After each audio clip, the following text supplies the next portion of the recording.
Hello guys, চলে আসলাম একটি blog নিয়ে। তো দেখো, সকাল সকাল এখানে গরম জল করে নিলাম, তার মধ্যে দিয়ে দিলাম হচ্ছে মধু আর লেবুর রস। এটা দিয়ে ভালো মতন গুলিয়ে নিচ্ছি। তারপর দেখো, এটা আমি খেয়ে নিব, যেহেতু একটু পরে যাবো আমি টিউশনে, তাই ফটাফট করে খেয়ে নিচ্ছিলাম।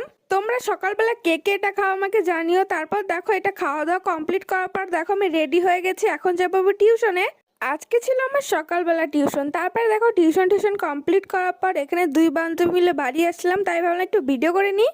আর আমার বান্ধবী কি ক্যামেরা দেখলেই শুধু হাসতে থাকে। তারপর দেখো, বাড়ি এসে প্রচুর গরম লেগে গেছে, তাই ভাবলাম চুলটা এখানে খোপা করি। খোপা না করলে তো গরমের মধ্যে ভালোই লাগে না।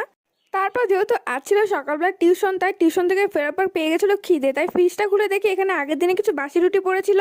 তাই ভাবলাম এটা দিয়ে কিছু করা যাক। আর ছিল একটা ডিম, তো ভাবলাম ডিম আর রুটিটা ভেজে নিই, তো এটা দিয়ে খেয়ে নেবো। তার জন্য দেখো, কড়াই এখানে বসিয়ে দিয়েছি। তো এবার হচ্ছে ডিমটা আমি ভাজবো। আজকে আমার সকালের খাওয়ার হবে এটাই, ডিম ভাজা আর রুটি। তো আমার তো মোটামুটি ভালোই লাগে এটা খেতে। তোমাদের কার কার এটা ভালো লাগে আমাকে জানিও। তারপর কড়াইও গরম হয়ে গেছে, তার মধ্যে দিয়ে দিলাম তেল। এবার হচ্ছে ডিমটা দিয়ে দেবো।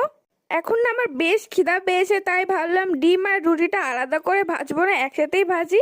অনেকটা এগরোলের মতনই খেতে লাগবে, তাই ভাবলাম ফটাফট করে ওটাই করে নিই।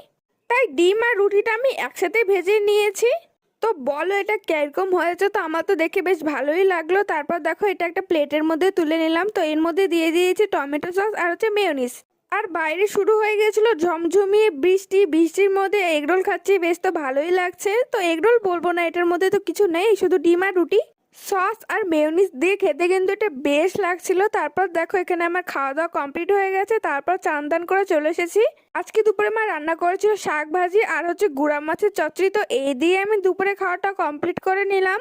তারপর খাওয়া দাওয়া শেষে দেখো, এখানে খেয়েছিলাম একটা মিষ্টি দই। এই দইটা খেতে তো আমার বেশ ভালো লাগে। তোমাদের কার কার এই দইটা খেতে ভালো লাগে জানিও। তারপর দেখো, আর কোনো ভিডিও ক্লিপ নেওয়া হয়নি। তারপর সন্ধ্যাবেলা সন্ধ্যাটা দেওয়ার পর চলে এসেছি আমি এখানে চা বানানোর জন্য। যেহেতু আজকে আমি একাই আছি, তাই হচ্ছে 1 কাপ চা বানাবো। সারাদিন 1 কাপ চা না খেলে আর কি ভালো লাগে না। তারপর দেখো, চাটা বানানো হয়ে গেছে। তো আজকে চাটা খেয়েছে কেক দিয়ে। তো আজকে আমাদের ভিডিওটা এই পর্যন্ত। তোমাদের ভিডিওটা কেমন লাগলো জানিও।